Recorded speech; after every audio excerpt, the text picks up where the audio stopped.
कृष्ण दर्शन लालसा, जब कुछ अच्छा नहीं लगता, कैसे मिले ये चटपटी लग जाती है, तब भगवान का साक्षात्कार होता है। महाराज जी लगभग 27 साल हो गए इस मार्ग में चलते हुए, उसके बाद 27 जन्म भी हो सकते हैं और 27 सेकंड में भी मिल सकते हैं। अब ये विकलता हमारी है, इस मार्ग में चलना आप कितना चलते हैं? 27 दिन चल के दिखाओ, हमारे साथ आओ, 27 दिन चल के दिखाओ, जो तुम्हें पता चलेगा कि 27 साल में हमने क्या उखाड़ लिया और 27 दिन में हमने क्या पा लिया। कि कोई भोग नहीं, कोई मनोरंजन नहीं, कोई मित्र नहीं, कोई अपना नहीं, घर परिवार सब छोड़ करके, और ऐसे जब तुरंत आएगा एकांत में कि लाडली जी अब कब मिलोगी, पूरा जीवन जा रहा है, अब कब मिलोगी। तो वो विकलता ऐसे नहीं आती। कोई हमारा है तो रोना कैसे आएगा श्री जी के लिए? सबकी ममता ताग बटोरी, मम पद्मरे बाग बटोरी। इसमें 27 वर्ष या 30 वर्ष, इसका आपकी चाल क्या है? आप चल कैसे रहे हो? 27 मिनट की यात्रा को 27 जन्म में तय कर रहे हो, या 27 दिन में तय कर रहे हो, या 27 साल में तय कर रहे हो, ये तुम्हारे ऊपर है। तुम कितना विकल हो प्रभु के लिए, कितना विकल हो, बस देखना ये, कितना प्यार करते हो प्रभु से। प्रभु साधन पक्ष देख करके कृपा करते हैं। हमारा साधन पक्ष बहुत जोर का होना चाहिए।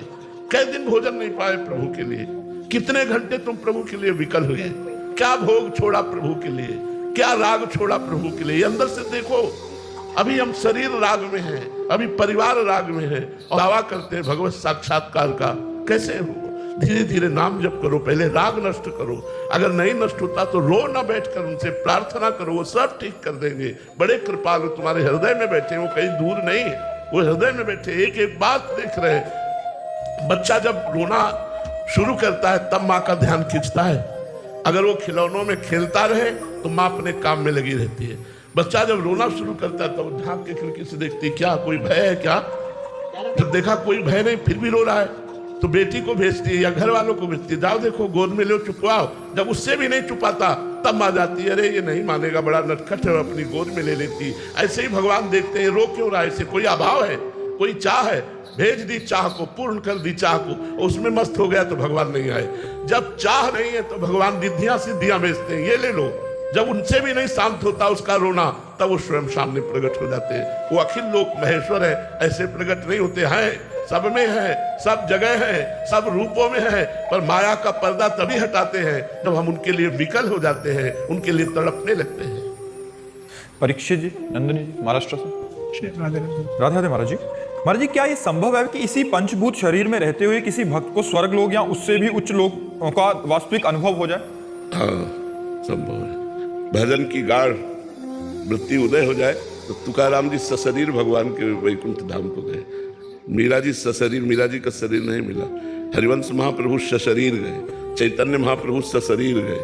बहुत से ऐसे भक्तों के चरित्र आते हैं कि वो सशरीर भगवान के धाम को गए, उनका शरीर ब्रह्म रूप हो गया भजन करते हुए। तो अब साधारण तो नियम के अनुसार चलेगा कि शरीर छूटने पर ही असाधारण भजन। सबके देखते देखते विमान आया और सबसे भगवान नाम कीर्तन कराते हुए तुकाराम जी विमान में चढ़े चले गए।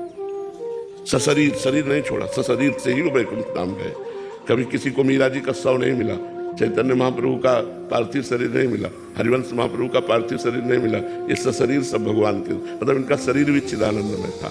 तो अब वो तो आचार्य कोटि के महापुरुष हैं, पर अगर अपने भजन इस कोटि का हो तो भगवान ऐसा विधान कर सकते हैं। वैसे यहाँ का नियम है, काल मृत्यु लोग के शरीर को न, ध्रुव जी भी सशरीर गए। जब ध्रुव जी विमान पर चढ़ने लगे तो काल ने कहा हमारा बिना स्पर्श किए मृत्यु लोक से नहीं जा सकते आप। तो काल के सर पर पैर रख करके विमान पर चढ़े कि स्पर्श भी हो गया तेरा, और काल के सर पर पैर रखकर, यही तो भगवान के भजन की महिमा है। काल के सर पर पैर रख करके ध्रुव जी विमान, और आज भी अटल पदवी में ध्रुव शरीर से ही विराजमान है।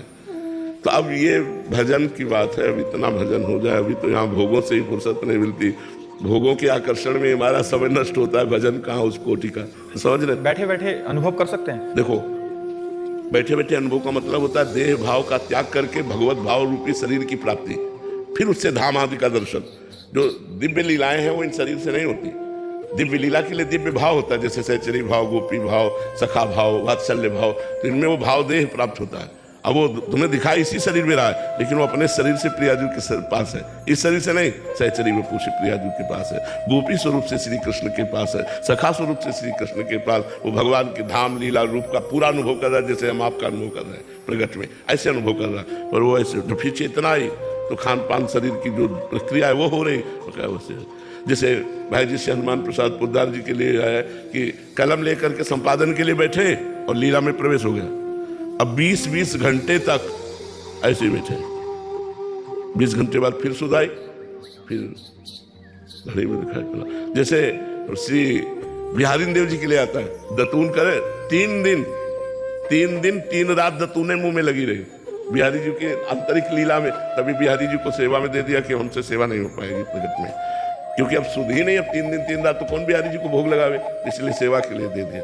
7 दिन तक इस भाव में डूबे रहे, मृद चिबुक प्रलोई प्रबोधत तू भामिनी करसों करटारत श्री नागरीदास जी। अब 7 दिन 7 रात को उसी शोभा में डूबे हुए। तो वो सिद्ध महापुरुषों का जो सिद्ध भाव देह होता है, उस भाव देह के द्वारा भगवत धाम, भगवत रूप, भगवत लीला का प्रगट रसास्वादन होता है, ये शरीर रहते हुए भी। समझ पा रहे आप? वेंकटेश सिंह जी नमस्ते। राधे राधे महाराज जी। गुरुदेव भगवान, एक वैष्णव की परम अवस्था क्या होती है? अपने को भूल करके भगवत स्वरूप में स्थित हो जाना, अपना स्मरण न रहना, केवल अपने आराध्य देव का स्मरण रहना। ब्रह्म नहीं, माया नहीं, नहीं जीव नहीं काल, अपनी हो सुधिना रही, एक रहे नंदलाल। केवल प्रभु, केवल प्रभु। कान भय प्राण में, प्राण भय कान में, ही में न जानी पड़े काल है कि प्राण है। ही में न जानी पड़े काल है। आहा, क्या स्थिति! हृदय में पता नहीं चलता कि प्राण है कि श्री कृष्ण है। श्री कृष्णाकार मैं का प्रभु में लीन हो जाना, मैं का प्रभु में खो जाना, केवल प्रभु विराजमान है। वो स्थिति एक वैष्णव की जो स्थिति होती है, वो स्थिति चलते फिरते उठते बैठते भगवान का श्री रूप सामने है, रूप छके घूमत रहे, तन को तनिक न भान, नारायण दृग जल बह यह प्रेम पहचान।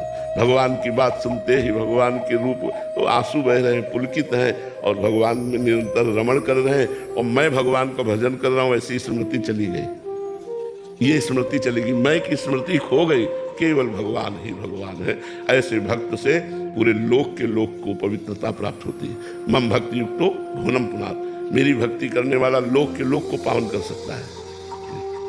सपना जी।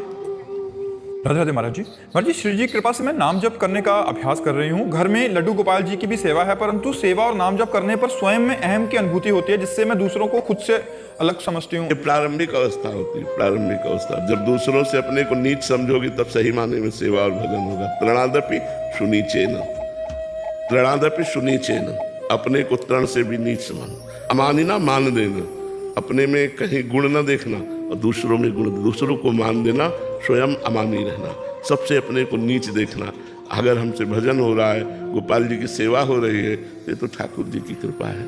मेरे में ऐसे सद्गुण कहाँ, मेरे में ऐसी सामर्थ्य कहाँ कि मैं कृष्ण बोल सकूं। अगर भजन हो रहा है तो कृष्ण कृपा से हो रहा है, सब में भगवान विराजमान है, इसलिए सबसे वो दैन्य रहता है। ये तो बहुत गलत बात है, परमार्थ में बहुत गलत बात है। जो बात है इसको बहुत जल्दी त्याग देना चाहिए, नहीं तो कोई ना कोई काम क्रोधादि की ऐसी लीला होगी जो आप पतित हो जाओगे।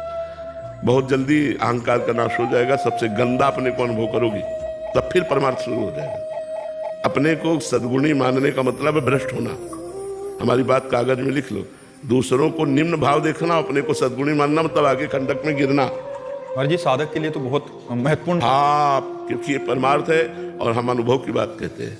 आज से नहीं, बड़ा लंबा अनुभव है जीवन का, पूरे जीवन का इसी मार्ग में कर जाओ, इससे कांप जाओ। ये बहुत गलत बात है, ये हमारी हानि कर देगी। सबको नमस्कार। जहाँ अपने में सद्गुण की भावना हो तो चिल्लाओ राधा राधा राधा, कृष्ण कृष्ण कृष्ण, प्रभु मुझे बचाओ, अहंकार आ रहा है। कोई सद्गुण नहीं, क्या सद्गुण है? आप क्या भजन करते हैं? हम आपको भजन करने वाले दिखाएं तो आपका भजन कुछ नहीं है। ऐसे भजन करने वाले हैं, कुछ नहीं है। भजन का थोड़ा भी अहंकार नष्ट कर देवर्षि नारद जी को हुआ ना, तो ब्याह ब्याह चिल्लाने लगे। फिर वो पूरा चरित्र पढ़ के देखो, तो इसलिए बहुत होश में रहो। अगर अहंकार हो जाएगा तो भ्रष्ट हो जाओगे, परमार्थ से भ्रष्ट हो जाओगे पक्का। इसलिए डरो अहंकार से, सबके चरणों में प्रणाम करो, सब में भगवान विराजमान है ऐसी भावना करो और अपने को सबसे नीच समझो, तो आगे बढ़ पाओगे। अभिषेक चतुर्वेदी जी। राधे राधे। राधे राधे महाराज जी इच्छाओं पर नियंत्रण कैसे पाएं? भगवान के नाम जब हृदय शीतल होने लगता है तो इच्छाएं शांत होने लगती है, और जब तक भगवान का नाम जप नहीं होता तो हृदय तप्त रहता, संतप्त रहता है। वो कामनाओं में भ्रमित होकर के शांति प्राप्त करना चाहता है। तो अगर कामनाओं को मिटाना चाहते हैं तो उसके लिए संतोष चाहिए।